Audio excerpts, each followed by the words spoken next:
छोड़े हैं वृद्धाश्रम। कहते कहते रामू तेरा नहीं होगा भला, कहते रामू तेरा नहीं होगा भला, एक गुरु ज्ञान पाने से क्या पाएगा, एक गुरु ज्ञान पाने से क्या पाएगा। सारे तीरथ तेरे घर के माँ बाप है, तीरथ तेरे घर के माँ बाप है, काशी मथुरा जाने से क्या पाएगा, काशी मथुरा जाने से क्या पाएगा, काशी मथुरा जाने से क्या पाएगा। जय जय श्री सीताराम, हर हर महादेव। देखिए ऊपर हाथ उठाने चाहिए, जय जय श्री राधे, जय जय श्री सीताराम, हर हर महादेव, इसमें हाथ उठाने चाहिए। और कुछ कुछ भक्त तो हाथ उठाते नहीं, ऐसे बैठे रहते हैं आराम से, बगल में हाथ बैठते, जैसे देखो ये सामने कैसे बैठी नहीं, देखिए ना, बैठो मत देखो पहले ना, देखिए ऐसे कभी नहीं बैठना चाहिए, ये दरिद्रासन होता है। इससे चाहे इंद्र क्यों ना कथा सुनाए ऐसे बैठ के, लेकिन उसे भी कथा का फल नहीं मिलेगा। तो ऐसे आसन लगा के बैठना चाहिए। ये हमारी वृद्धा माताएं हैं जिन पर बैठा नहीं जाता है, वह कैसे भी बैठ सकती हैं, लेकिन फिर भी थोड़ा प्रयास करना चाहिए ठाकुर जी के सामने आसन लगाने का। नमः पार्वती पते हर हर महादेव।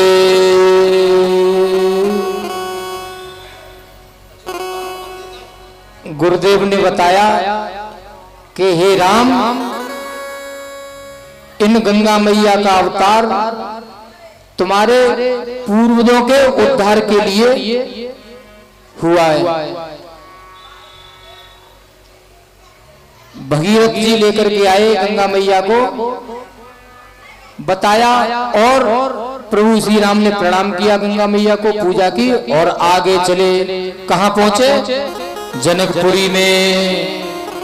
विश्वामित्र महामुनि आए, समाचार मिथिला पति पाए।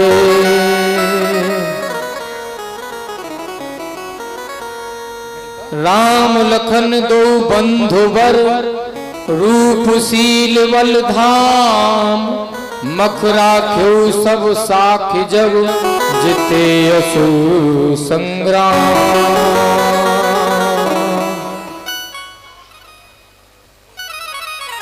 गुरुजी को और राम लखन को लेकर के गए हैं, जहां उनका रहने का स्थान है वहां जाकर के रोका है। गुरुदेव को, राम जी को, लखनलाल को। अब राम जी भी बैठे हुए हैं, लखनलाल बैठे हुए हैं, गुरुदेव भी हैं। ऋषय संग रघुवंश मन, कर भोजन विश्राम। बैठे प्रभु भ्राता सहित, दिवस रहा भर जा।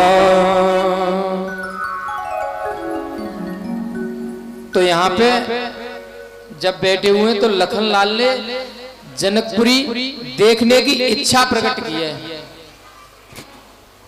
लखन हृदय लालसा विशेषी, जाए जनकपुर आई देखी। अब लखनलाल के हृदय में लालसा है, पर कह नहीं पा रहे हैं लखनलाल। प्रभु भय बहुर मुने सकुचाही, प्रगट न कहे मन है मुस्काही। प्रगट न कहे, अपने हृदय में गुप्त रख रहे हैं, कह नहीं पा रहे हैं।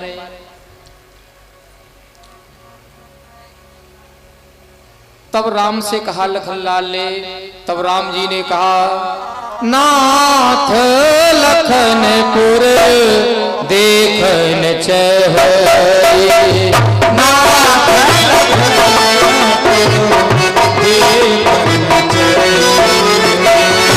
नाथ लखनपुर देखन चाहे। नाथ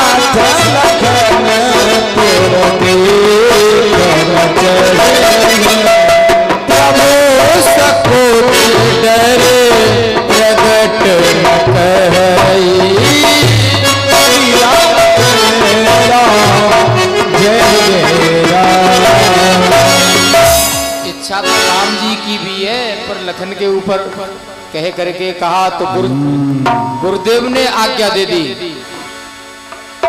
जाओ देखिया वो नगर सुख निधान दो भाई, और करहो नयन सबके सुफल सुंदर वदन दिखा।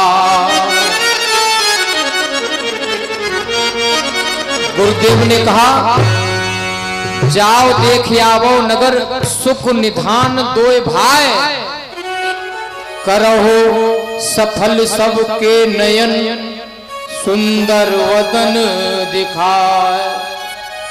तो गुरुदेव ने यहाँ ये नहीं कहा है कि सुंदर वदन दिखाए, अपने शरीर को दिखा करके और सबके नयनों को जाकर के सफल करो। वदन माने है मुख, गज मुख आया भोले गणेश भगवान के लिए, गज वदन विनायक, गज वदन विनायक। तो वहां वदन लगा हुआ है तो वो मुख के लिए लगाया है। ऐसे ही बाबा जी ने यहाँ करहु सफल सबके नयन सुंदर वदन दिखाए। शरीर दिखाने वाला वो नहीं है, ये केवल मुख के लिए आया है। अब चले दोनों जने राम और लखन, अरे राघव अरे लाला धीरे चलो ससुराल गलिया, लाला धीरे चलो ससुराल गलिया, लाला धीरे चलो।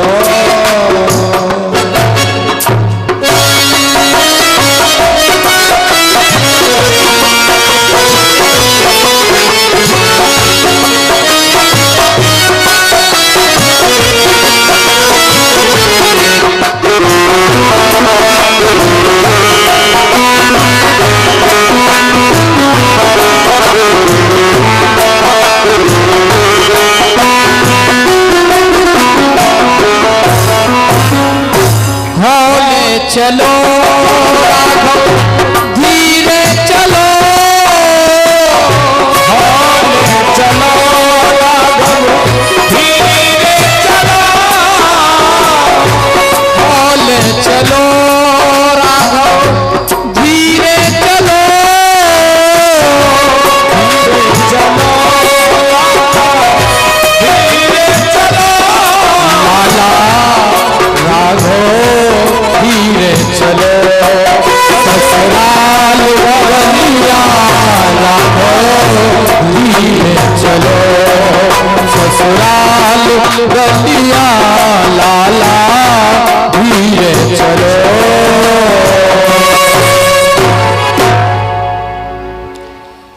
राम जी आगे आगे, लखनलाल पीछे पीछे, धाए धाम काम सब त्यागी, जनकपुरी की गलियों में चल रहे हैं प्रभु श्री राम। तो नगरवासियों की क्या अवस्था है? धाए धाम काम सब त्यागी, अपने सब कामों को छोड़ करके ऐसे भागे हैं प्रभु के दर्शन करने के लिए। मनहो रंग निधि लूटन लागी, जैसे न जाने उनको कितना द्रव्य मिल गया, कितना क्या मिल गया उनको ऐसा। मनोह रंग निधि लूटन लागी, जो जिस स्थान पे जैसे बैठा है, धाए धाम काम सब त्यागी, सभी कामों का त्याग करके ऐसे भागे प्रभु के दर्शन करने के लिए। प्रभु श्री राम जा रहे हैं जनकपुरी की गलियों में। निरख सहज सुंदर दो भाई, होए सखी लोचन फल पाई, जो मोती भवन झरोखन लागी, झरोखन लागी, निर्भय राम रूप अनुरागी, निर्भय राम रूप अनुरागी, निर्भय राम रूप अनुरागी,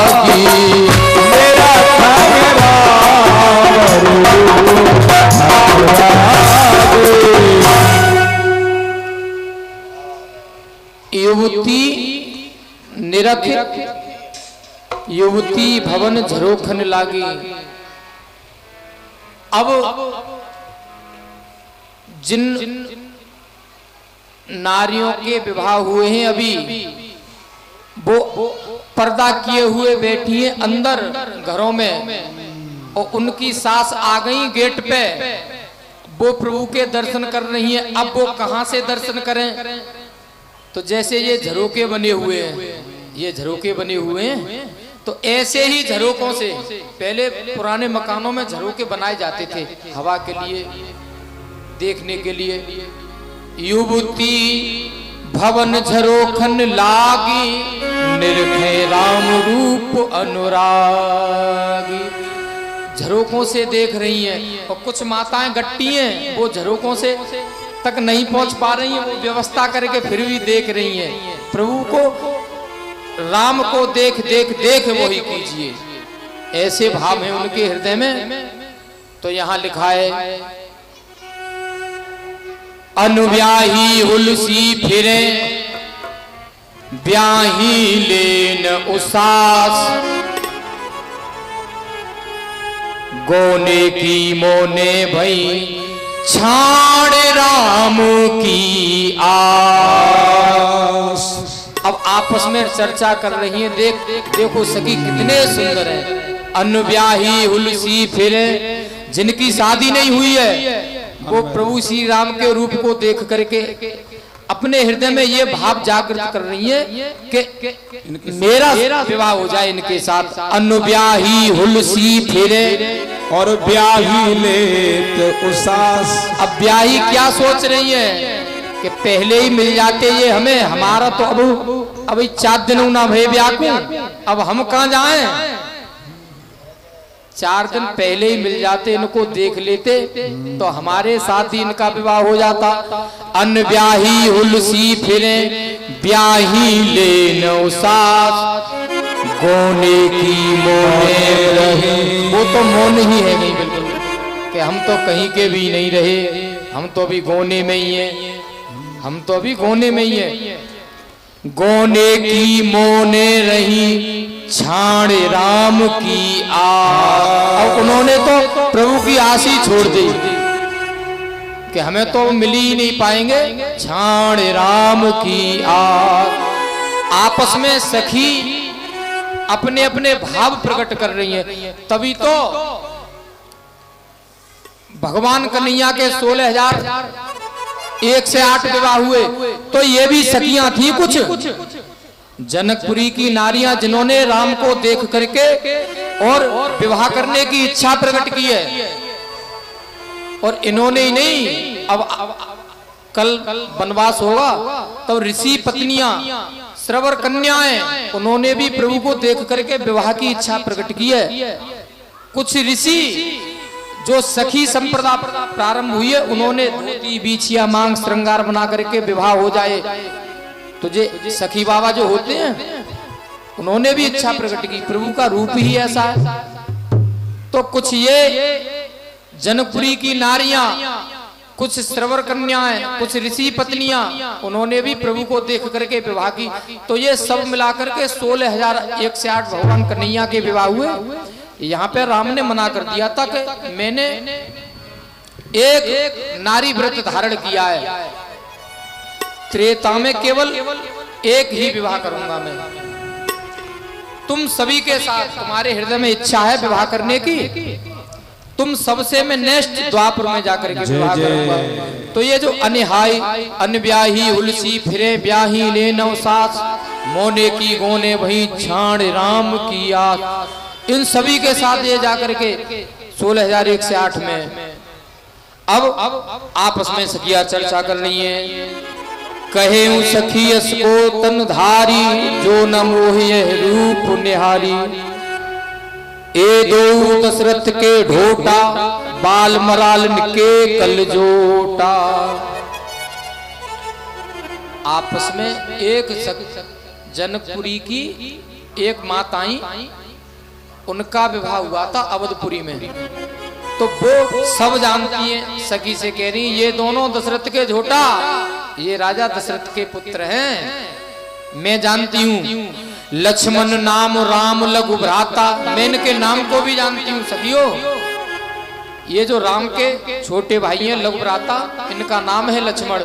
लक्ष्मण नाम राम लघु भ्राता, सुन सखिता सुमित्रा माता। और इनकी माता का नाम सुमित्रा है। अब ये लक्ष्मण जी ने सुना के भैया ये तो माता है, हमारी माता तक का नाम जानती है, मेरा नाम जानती है, आपको जानती है। राम जी ने कहा जानती होंगी। देख राम छवि को कही, जोग जान कहिए पर अहि।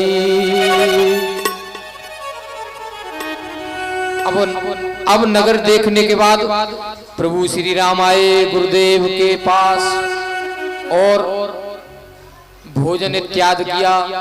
प्रभु श्री राम ने भोजन करने के बाद अब शयन कक्ष में गुरुदेव हैं, तो गुरुदेव के चरणों की सेवा कर रहे हैं राम। ये किया करते थे प्रभु श्री राम, गुरुदेव के चरणों की सेवा करते थे। फिर बाद में लखनलाल राम के चरणों की सेवा करते थे, तब जाकर के शयन करते थे। मुनिवर शयन कीन तब जाई, लगे चरण चापन दो भाई। उनके चरणों की सेवा की, चरणों की सेवा करने के बाद गुरुदेव ने कहा अब आप रहने दो राम, सुबह जल्दी भी उठना है। अब लखनलाल कर रहे हैं राम जी के चरणों की सेवा। बार बार मुने आज्ञा दीनी, रघुबर जाए शयन तब कीनी।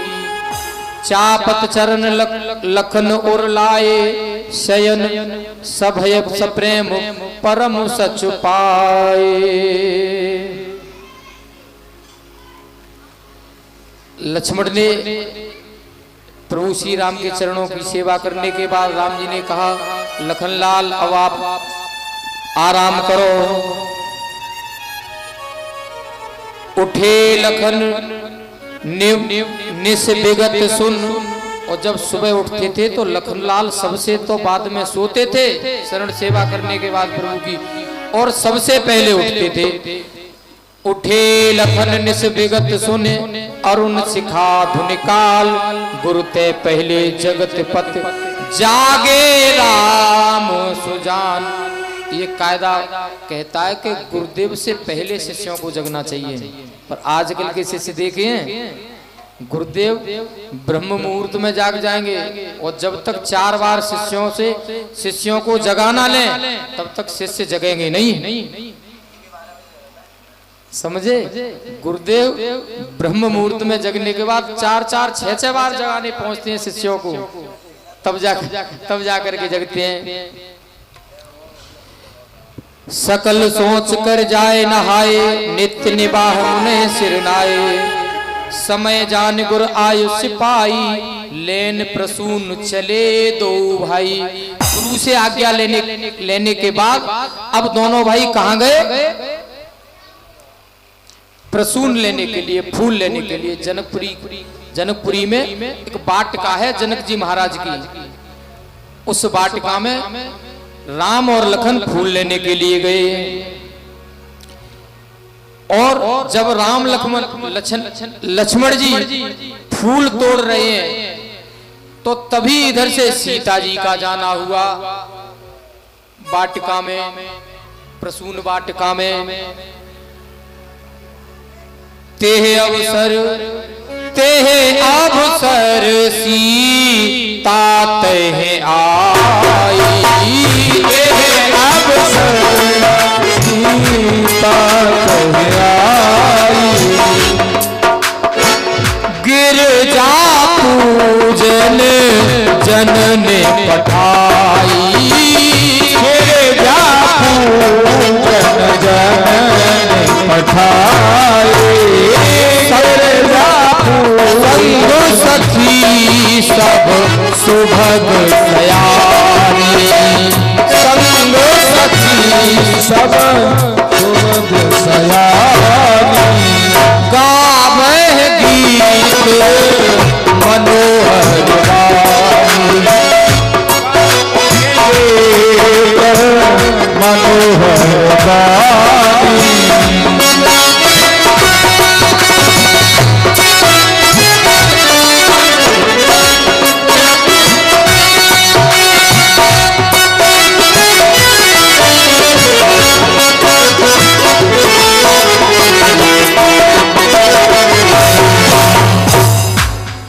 उसी समय मैया ने कहा, मैया का आदेश पाकर के सीता मैया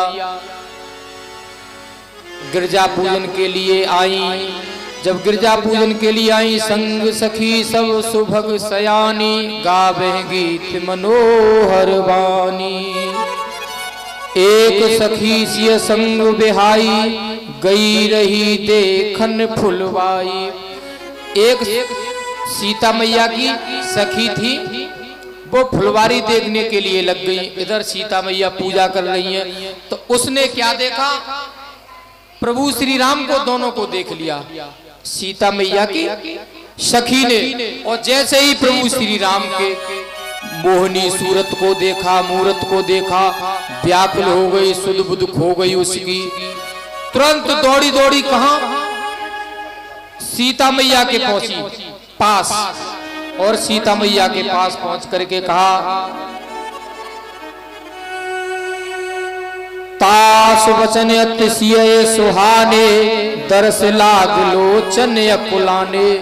कि मैंने सीता इस वाटिका में दो राजकुमारों को देखा है, इतने सुंदर हैं कि एक बार देख लिया है तब से सुध बुध खो गई है मेरी तो पागलपन जैसी अवस्था हो गई है। तो सीता मैया ने कहा, कहाँ है, हमें भी दिखाओ। अब सीता मैया आई हैं, इधर प्रभु श्री राम फूल को तोड़ रहे हैं। कंकन किंकन नूपुर धुन सुन, कहत लखन सन राम हृदय गुण। अस कहे फिर चितये ते ओरा, सिय मुख सस भय नयन चकोरा। आज प्रभु ने जैसे ही मां जानकी की ओर देखा वाटिका में, और इधर प्रसून वाटिका में ही जानकी मैया ने प्रभु श्री राम की ओर देखा। आपस में दोनों के नैना मिल गए। राम देखे सिया और सिया राम को, चार अखियां लड़ी की लड़ी रह गई। राम को देख करके जनक नंदिनी, बाग में वो खड़ी की खड़ी रह गई। राम देखें सिया और सिया राम को। भगवान श्री राम के विवाह की कथा सुने। हाँ, अब चाय भी पीते जाए, नाश्ता भी करते जाए, क्योंकि शादी है भैया, शादी में तो चाय नाश्ता चलता है। ले लो शर्म मत। हाँ, दोनों के नेत्र ऐसे जुड़ गए आपस में कि मानो पलक ही नहीं गिर रहे हैं। भय विलोचन चार अचंचल, मनहु सकुच निमुतजे दिगंचल। पलक नहीं गिरे हैं, चले दिगंचल, क्योंकि नेत्रों पे निमिष, जो निमि महाराज है उनका वास है। और निमि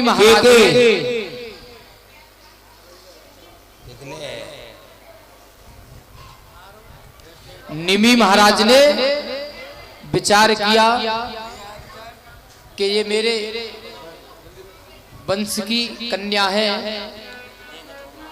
तो उनके नेत्रों को मिलते देखा निमि महाराज ने, तो पलकों से अपना बास ही हटा दिया। मनोह सकुच निमतजे दिगंचल, यानी सकुच अपने मन में कि ये ठीक नहीं है, इसीलिए वो अपने नेत्रों से हट जाते हैं। अब सखी ने सीता मैया को झकोरा झकझोरा, कहा सीता जी क्या है, क्या कर रही हो ये। तब सुध बुध खोई सीता मैया की, तब अपने रूप में आई। जनु विरंच सब निज निपुनाई, विरच विश्व के प्रगटे न जाई। अब लखन से कहा प्रभु श्री राम ने कि लखन, ये वही कन्याएं तात मात जनक तन आय सोई, मनुष्य यज्ञ जेहे कारण होई, धनुष यज्ञ जेहे कारण होई। पूजन गौर सखीले आई, करत प्रकाश फिरे फुलवाई। प्रभु की इतनी शोभा है कि देख करके सीता मैया भी सुध बुध खो गई है। मोर पंख सिर सोहतनी के, गुच्छ बीच बिच कुसम कली के। प्रभु श्री राम के यहाँ पे मोर पंख लगा हुआ है, कुछ बीच भाल तिलक श्रम बिंद सुहाए, पसीने की थोड़ी थोड़ी सी बूंदे हैं। लता भवन ते प्रगट भेते अवसर दो भाई, निक से जन जुग विमल विदु जलद पटल बिलगाय। अब प्रभु को देखने के बाद पुनः बहोर फिर आई कहाँ मैया? गौरी मैया के मंदिर में। और गौरी मैया के मंदिर में आकर के अब वरदान मांग रही है गौरी मैया से। गई भवानी भवन बहोरी, बंद चरण बोली कर जोरी, जय जय गिरवर राज किशोर।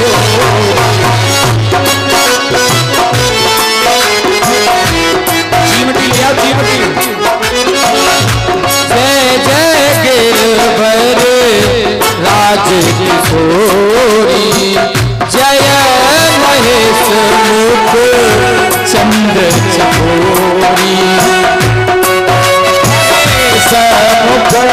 चंद्र चकोरी।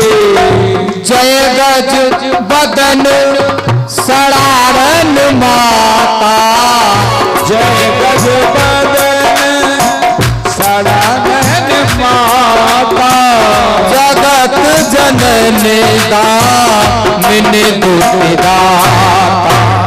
श्री राम जय राम जय जय राम, श्री राम जय राम जय जय राम। आज गौरी मैया की पूजा कर रही हैं सीता मैया और वरदान मांग रही हैं। जय गजबदन सड़ाड़न माता, जगत जनन दामिन दुते माँ गाता। हे मैया, हे जगत माता, हे गौरी मैया, मुझे ऐसा वरदान दो जो मैंने अभी ये राजकुमार देखिए, मेरा विवाह इन्हीं के साथ हो जाए।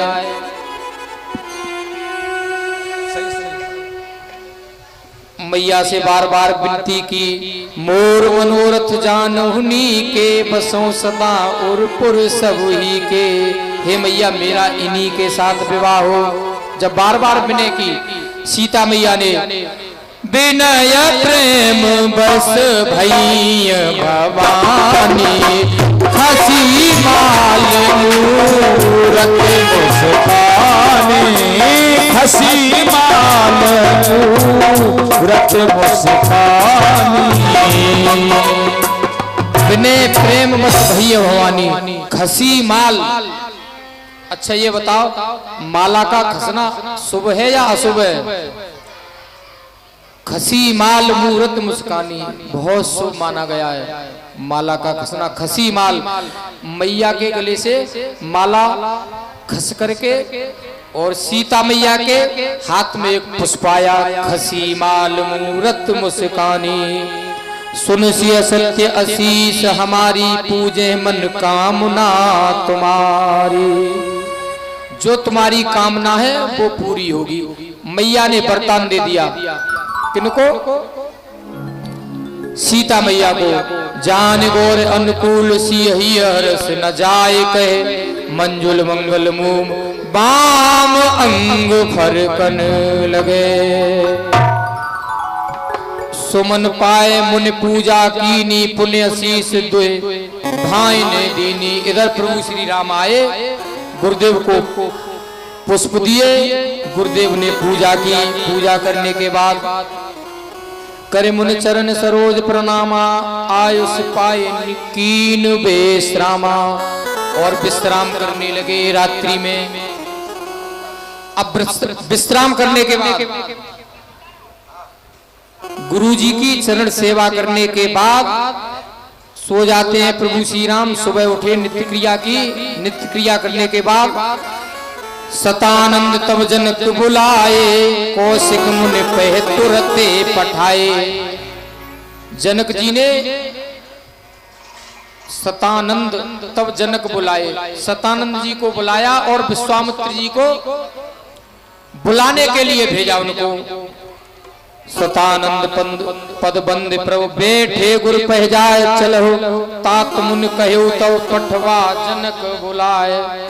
सिया स्वयंवर देखिया जाए, सिया स्वयंवर देख हो जाए। ईश काहे धो देय बड़ाई,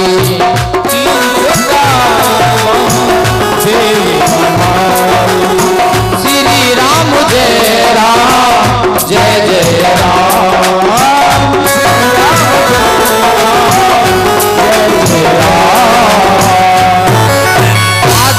जनक जी महाराज ने सतानंद को भेज करके विश्वामित्र जी को और प्रभु श्री राम को, लखनलाल को बुलाया। आज दोनों भाई आए रंगभूमि में गुरुदेव के साथ।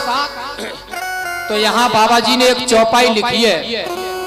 समय का भाव है, विवाह भी करना है, इसीलिए न सूक्ष्म में ही, ज्यादा विस्तार में नहीं, केवल सूक्ष्म में चलते हैं सभी बातों को दर्शाते हुए। अरे रंग भूमि जब सिय पगोधारी,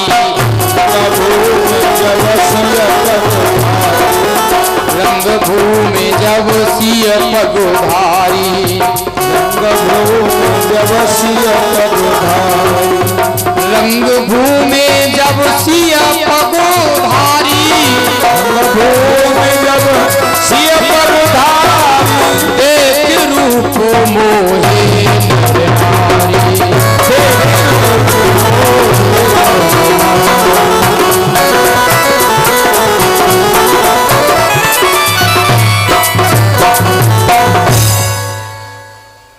ये चौपाई है।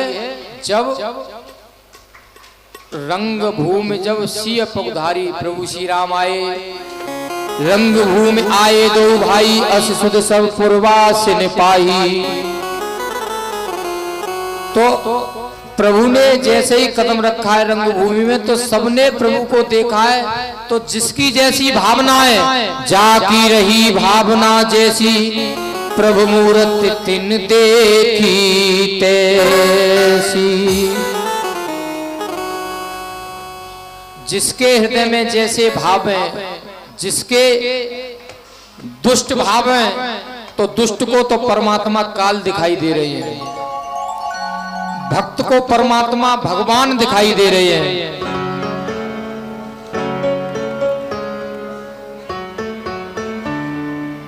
निज निज रुख राम सब देखा, को न जाने कछु मर्म विशेषा।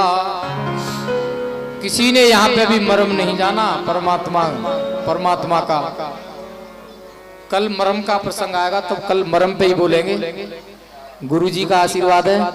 सब मंचन ते मंच एक सुंदर विशद विशाल, और मुनि समेत दो बंधु तहे बैठा रे महपाल। राजा ने राम लखन और गुरुदेव को एक मंच पे विराजमान किया। सबसे अलग मंच है जे, सबसे अलग मंच है गुरुदेव के लिए, प्रभु श्री राम के लिए और लखनलाल के लिए।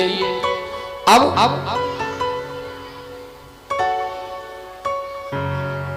रंग भूमि जब सिय पगधारी, देख रूप मोहे नर नारी। तो यहाँ पे ये जो चौपाई कही हमने पहले, इसका भाव ये है कि रंग भूमि जब सिय पगधारी आए, तो प्रभु श्री राम है। और बाबा जी ने चौपाई लिखी है, सिय पगधारी देख रूप मोहे नर नारी। तो पगधारी शब्द यहाँ राम जी के लिए आया है। क्यों आया है? जब ते लात भृगु ने मारी, भृगु महाराज ने भगवान विष्णु के छाती पे एक बार लात मारी। भगवान शिव से भी कुछ व्यंग कहा, ब्रह्मा जी से कहा। तीनों में ये देखा कि मैं ये देखूं कि इनमें सबसे सौम्यतावान कौन है, सरल भाव वाले कौन है। तो जाकर के भगवान क्षीर सागर में निवास कर रहे हैं भगवान विष्णु लक्ष्मी सहित। तो भृगु ऋषि ने जाकर के भगवान विष्णु में एक लात मारी। जैसे ही लात मारी, भगवान विष्णु सरसैया से नीचे उतरे। नीचे उतरने के बाद प्रभु के चरणों को पकड़ लिया, भृगु ऋषि के चरणों को, कि गुरुदेव मेरी ये कठोर छाती है, मेरी ये छाती कठोर है, कहीं आपके पैर में चोट तो नहीं आई? ये भगवान विष्णु ने कहा। और ब्रह्मा जी ने और शिव ने तो केवल उनसे वार्तालाप की, भृगु ने उनको तुरंत जवाब दिया। और भगवान विष्णु ने कहा कि मेरी इतनी कठोर छाती है प्रभु, आपकी पैर में कहीं चोट तो नहीं आई? तब भृगु ने कहा कि यही है, जब ते लात भृगु ने मारी, तब ते नाम पढ़ो पगुधारी। तो प्रभु श्री राम का नाम एक पगुधारी भी है। बोलिए सदगुरुदेव भगवान की जय, बोल गुरु महाराज की जय। व्यास जी ने तो बताया कि नारी नाम क्यों पड़ा। यहाँ प्रसंग थोड़ा सा अलग था, वो अलग थोड़ा सा ले गए, कोई बात नहीं, सत्संग में चलता है, बात सत्संग की बातें भी है। लेकिन यहाँ तो कह रहे, चौपाई कर रही है हमारा कि रंग भूमि जब सिय पगधारी, देखी रूप मोहि नर नारी। जबकि एक तरफ कहते हैं कि मोहे न नारी, नारी के रूपा, पनगारी के रीति अनुपा। जब नारी नारी के रूप को देख के नहीं मोहित होती है, फिर इस जगह पर ऐसा क्या कारण है जो एक सब जितनी भी नारी थी, एक नारी को देख करके मोहित हो गई?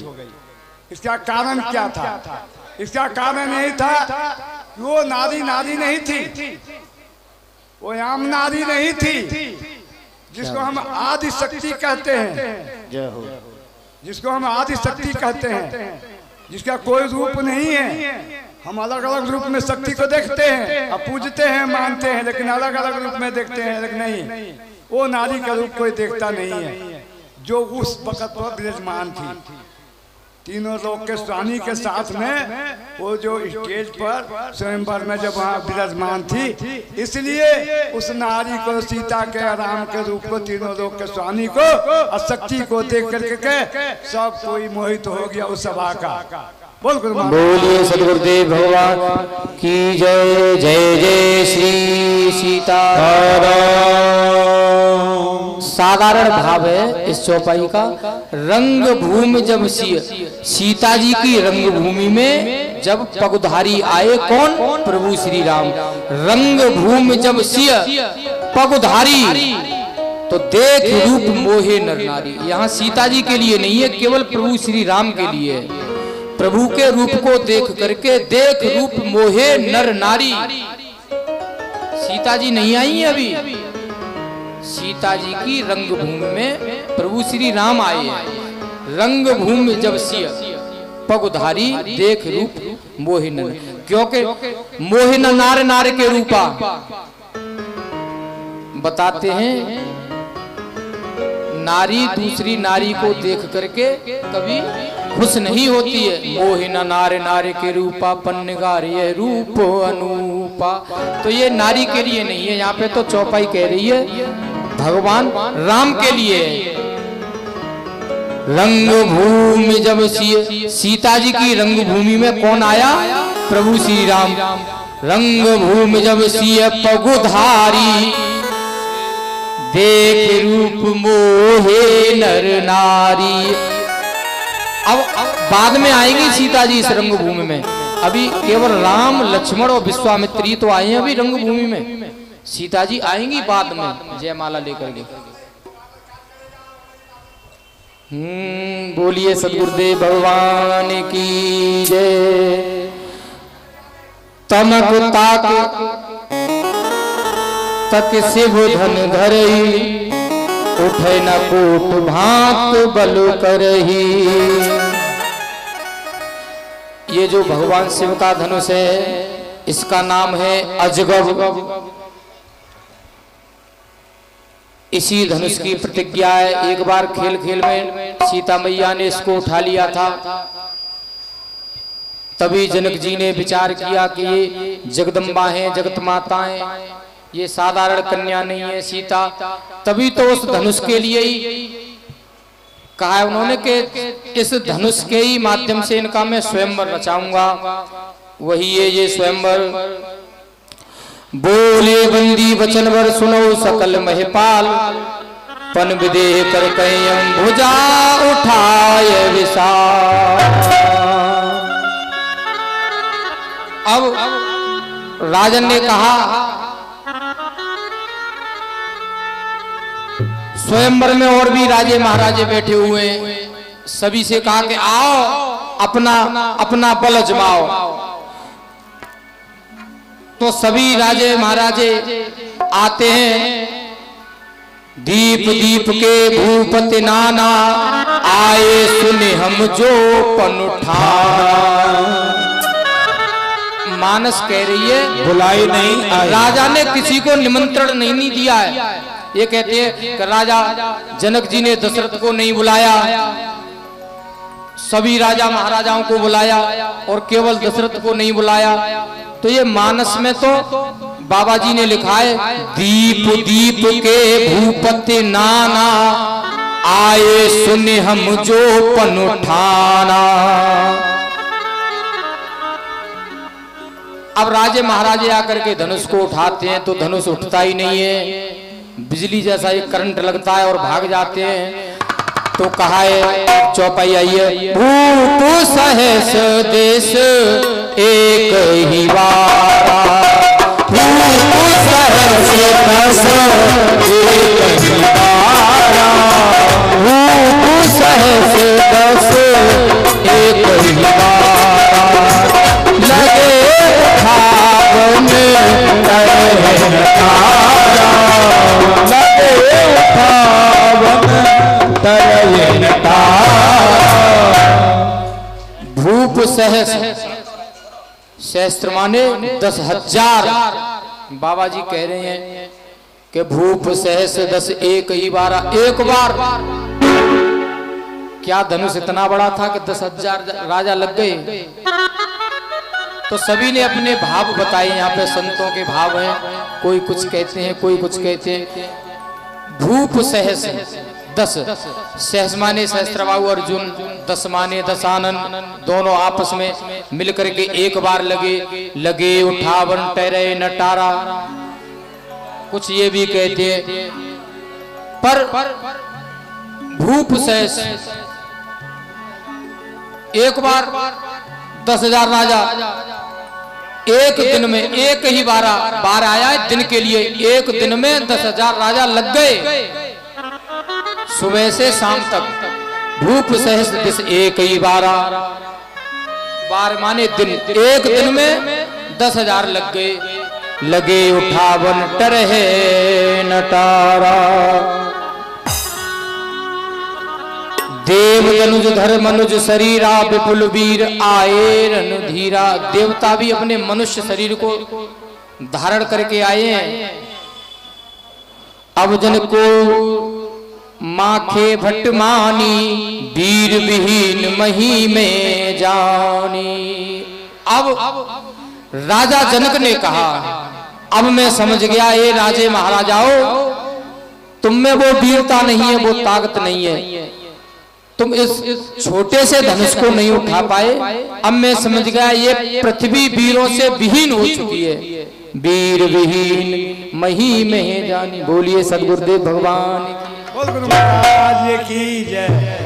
आखिर कारण क्या था कि जो सभा के बीच में एक छोटा सा धनुष लग रहा था, वो धनुष सहस्त्र हजार ताकत लगा करके राजा महाराजा मिल करके, एक से एक देवी देवता भी अपना शक्ति लगा करके, और उस धनुष को नहीं हिला डोला सके। इसका कारण क्या था? इसका कारण था कि वो साधारण धनुष नहीं था, वो साधारण धनुष नहीं था। उस सभी देवी देवताओं का भजन का प्रभाव था। एक संत की वो अस्थि थी। कहते हैं कि हाँ, कौन सा ऐसा चीज है जो गीला रहता है तो उसका वजन जो है ना कम होता है और सूखने के बाद में ज्यादा हो जाता है।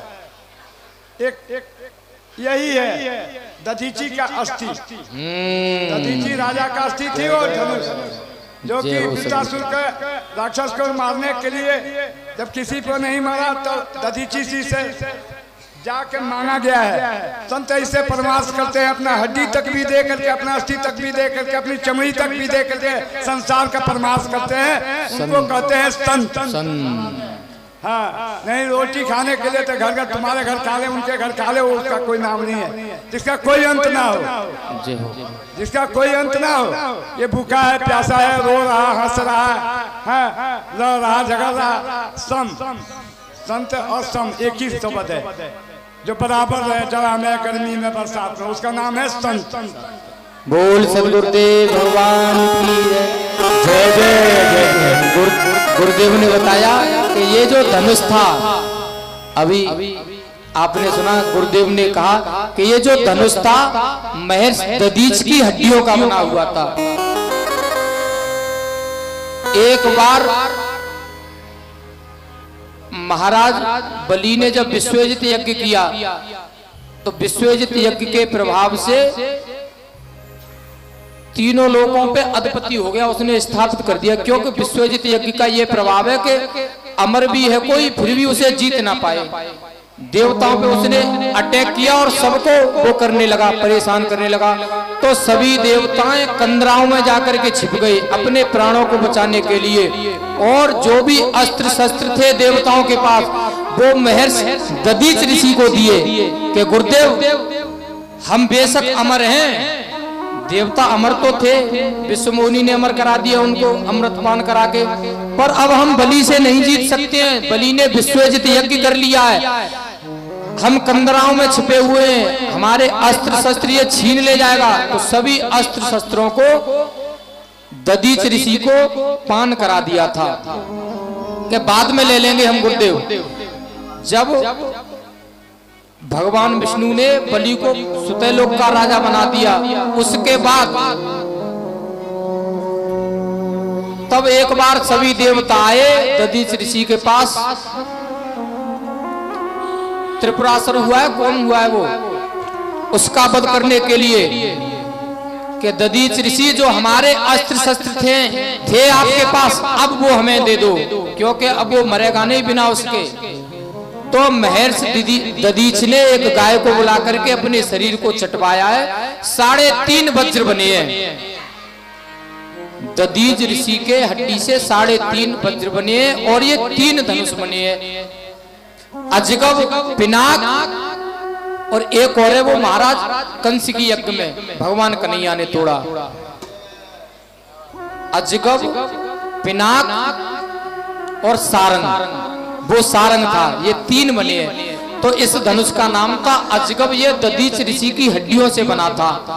और देखो इसी धनुष ने जालंधर का वध किया था, भगवान विष्णु ने दिया था किनको, भगवान शिव को।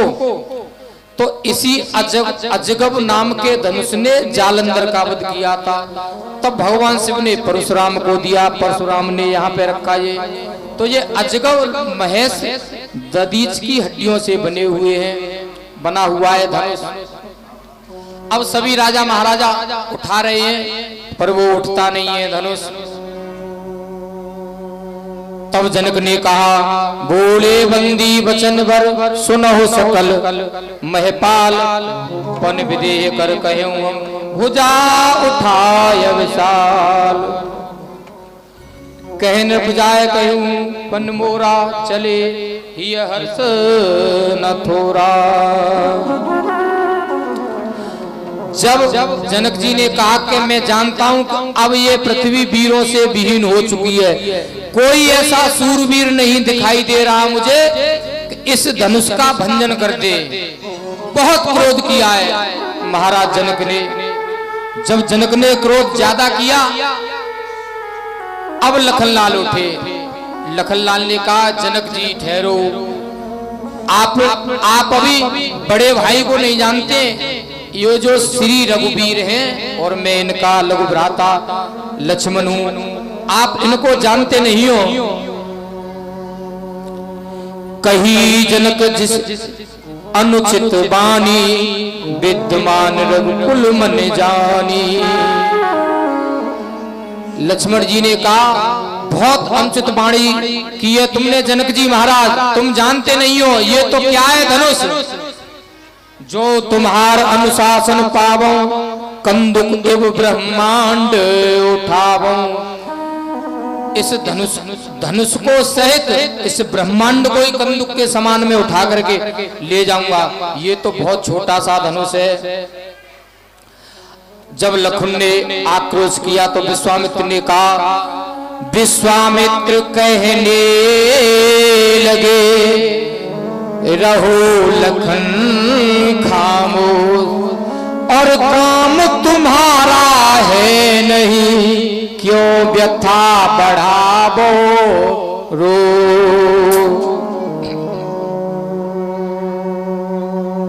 अब विश्वामित्र ने देखा कि किसी राजे महाराजे से धनुष नहीं उठाए, तो विश्वामित्र ने कहा प्रभु श्री राम से, अरे विश्वामित्र समय शुभ जानी, विश्वामित्र समय शुभ जानी, बोले अति स्नेह महवानी, बोले अति स्नेह महवानी। उठो राम भंजो बहु चापा, उठो राम भंजो बहु चापा, मेटो तात जनक परतापा, मेटो तात जनक परतापा। श्री राम जय जय जय राम, श्री राम जय जय राम, श्री राम जय जय राम। बोलो श्री राम जय जय राम, जय जय श्री सीताराम। विश्वामित्र समय शुभ जानी। विश्वामित्र ने अब समय शुभ जाना। कौन सा समय शुभ जाना? क्योंकि ये दधीच ऋषि की बीच की हड्डी का बना हुआ था और इस हड्डी में प्राण थे उनके, तो विश्वामित्र समय शुभ जानी। उन्होंने समय अब शुभ जाना कि अब वो समय आ चुका है दधीच ऋषि के प्राण छोड़ने वाला। अब तक प्राण थे दधीच ऋषि के, जब दधीच ऋषि ने प्राणों को छोड़ा है तब जाकर के टूटा है धनुष। राजे महाराजे क्यों तोड़ नहीं पाए? प्राण थे दधीच ऋषि के समय। तभी तो विश्वामित्र ने जाना कि अब राम तुम उठो। विश्वामित्र सबे शुभ जानी।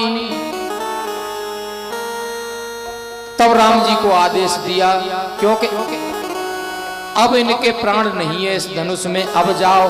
इधर सीता मैया ने भी कहा, गणनायक वरदायक देवा, आज लगे कीने तुम सेवा। गणेश जी का ध्यान किया, बार बार विनती सुन मोरी, करो चाप गरुता अति थोरी। यानी इस जो धनुष का वजन है बहुत कम कर दो, बहुत थोड़ा कर दो। ये सीता मैया कह रही है कि मैं जानती हूँ और मैंने इनको देखा है, फूल तोड़ने में तो भाल तिलक श्रम बिंदु सुहाए, फूल तोड़ने में तो इनको पसीना आ रहे थे प्रभु श्री राम को, ये क्या धनुष तोड़ देंगे। तो सीता मैया ने भगवान गणेश से कहा है कि इसकी गरुता इतनी कर दो, बहुत हल्का वजन कर दो। बार बार विनती सुनि मोरी, करो चाप गरुता अति थोरी। तो गणेश भगवान ने क्या किया है? निज गरुता लोगन पे डारी। जो धनुष उठ नहीं रहा था, इतना भारी था, उस धनुष के वजन को जितने राजा महाराजा बैठे थे वहां पे सबके सर पे डाल दी कि बैठे रहो। बहुत फूल के बराबर कर दिया। ये मानस कहती है, बाबा जी ने कहा है, निज जड़ता लोगन पर डारी होए हरौ रघुपति निहारी। सीता मैया ने कहा तो गणेश जी ने उसका भार सभी राजाओं के सर पे रख दिया और फूल के समान कर दिया, उठता ही नहीं था किसी राजे पे। अब प्रभु जब उठे, देखी विकल विपुल पे देही, श्री राम जी ने देखा कि माँ जानकी बहुत विकल है, बहुत दुखी है। निमिष बिहात कलप समुते त्रसित बार बिन जो तन त्यागा, मुए करा का सुधा तड़ागा। अब इतनी दुखी है वैदेही कि इनको अब ज्यादा सताना ठीक नहीं है, इनको मैं परेशान कर रहा हूं, जल्दी नहीं तोड़ रहा हूं धनुष को। और ये चाह रही है, ये सोच रही है कि मैंने गणेश भगवान से इसकी जड़ता को कम करवा दिया है, फूल के समान है, बाई चांस कोई राजा आ ही जाए और अबे फूल के बराबर वजन है धनुष का, हाल उठा लेगा वो। तो वो दुखी हो रही है कि प्रभु जल्दी आओ, अभी इसमें ज्यादा वजन नहीं है धनुष में, क्योंकि निज जड़ता लोगन पे डारी। तुम देर लगा रहे हो, इसी बीच कोई राजा आ जाएगा, हाल उठ जाएगा धनुष। मुए करा का सुधा तड़ागा, और कोई तोड़ी जाए बाद में तुम आए फिर क्या फायदा, फिर तो कहा बरसा जब कृषि सुखारी,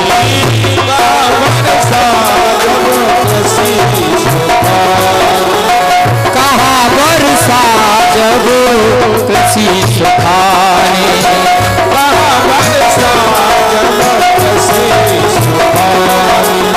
समय चुके उन्हें कहा पछताए,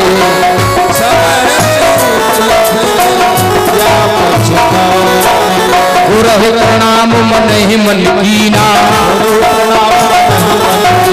अतला खबो उठाए धन लीना,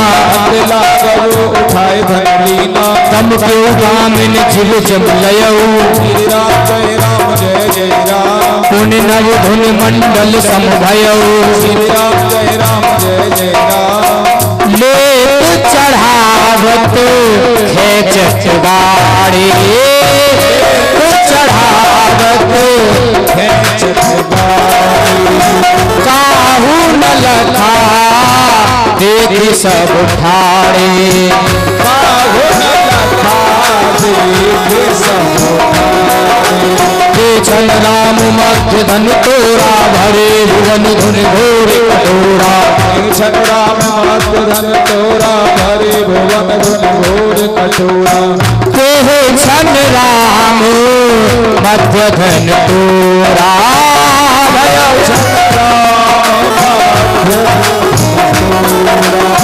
भयउ भुवन धुने घोर कटोरा,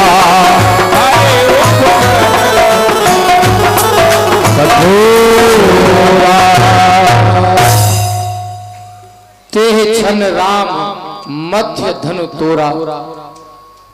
संत भगवानों के भी बहुत भाव है इस चौपाई पे। तेह छन राम मध्य धनु तोरा, यानी धनुष को मध्य से तोड़ दिया, बीच से। तेह छन राम मध्य धनु तोरा।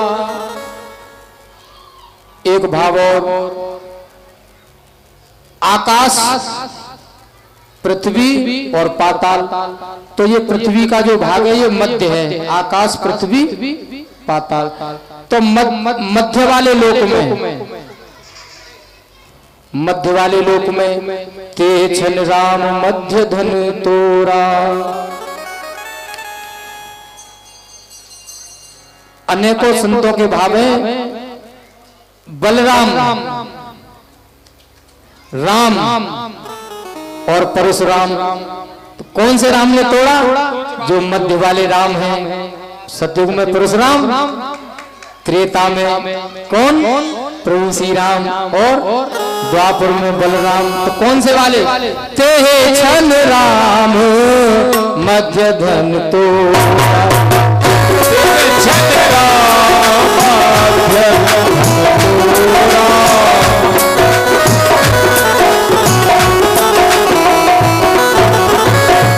और ते छन राम मध्य, न सुबह तोड़ा न रात्रि में तोड़ा, दिन और रात्रि के मध्य में ते छन राम मध्य धन तोड़ा। और मध्य धन तोड़ा 7 दिन होते हैं, 7 दिन में जो बीच में दिन आया है मध्य वाला, 3 इधर 3 उधर, ते छन राम मध्य धन तोड़ा, ते छन राम तोड़ा। समय का अभाव है, इन संत भगवानों के बहुत भाव है। ते छन राम मध्य धन तोड़ा, भयउ भुवन धुन घोर कठोरा। अब जैसे ही टूटत हूँ धन भयउ विवाह, अब जैसे ही धनुष को तोड़ा है, धनुष की इतनी गर्जना हुई है तेज, गर्जना सुन करके भयउ भुवन भन घोर कठोरा, ब्रह्मांड हिल गया। जैसे ही प्रभु ने राम को तोड़ा, धनुष को तोड़ा प्रभु श्री राम ने। अब सुन करके जहां परशुराम जी तपस्या कर रहे हैं, उनकी समाधि टूटी कि ये तो मेरे इष्ट का, मेरे आराध्य का धनुष था, किसने इसका भंजन कर दिया। परशुराम आए हैं, और परशुराम आए, उनको देख करके सभी राजा महाराजा खड़े हो गए और अपने पिता का नाम बताने लगे कि हम उन पिता के बेटा हैं, हम उन पिता के राजा हैं। घबराने लगे, क्योंकि अब परशुराम छोड़ेंगे नहीं, ये परशुराम का धनुष है, हमारा वध निश्चित है। आए परशुराम, जब आए परशुराम तो सर्वप्रथम राजा जनक से कहने लगे, हे राजन ये भीड़ भाड़ कैसी है, क्या कारण है, और इतने राजे महाराजे क्यों बैठे हुए हैं यहाँ पे। तो जनक जी महाराज ने बताया कि ऐसे ऐसे सीए स्वयंवर है।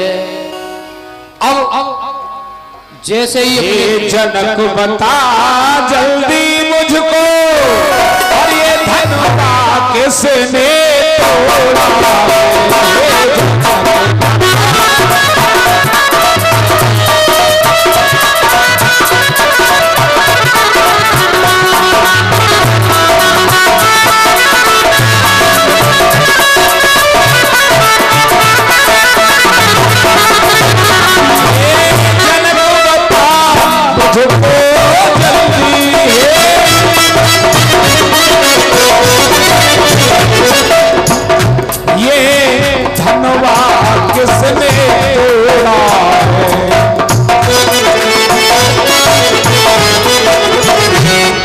भरी सभा में आकर के, आज भरी सभा में आकर के सीता से लाता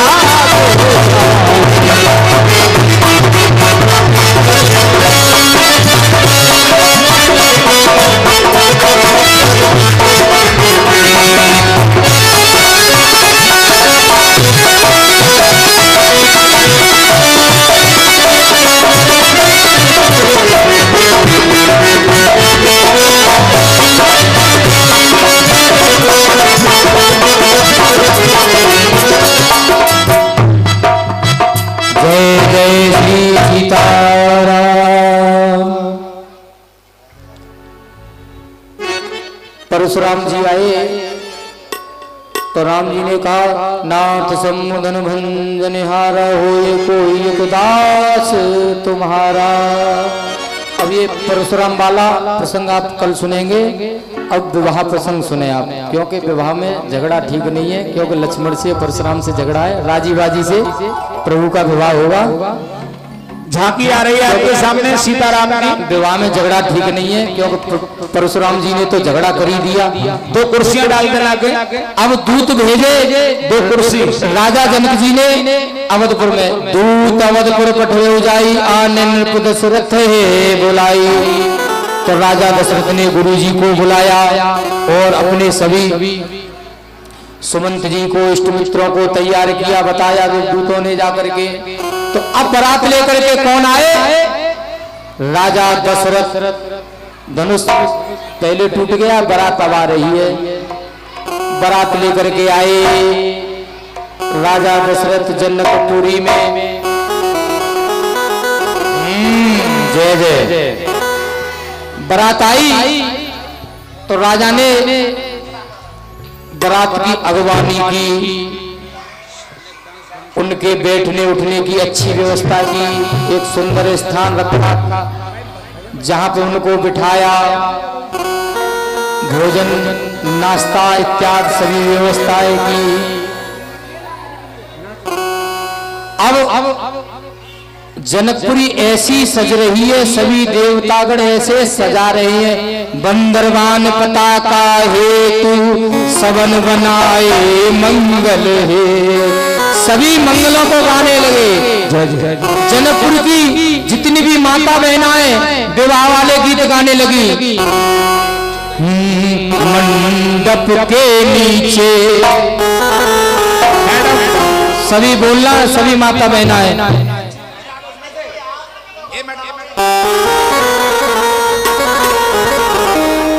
चूंदरी उसमें रखी है, माता की चूंदरी उसमें रखी है, जल्दी लेके आओ।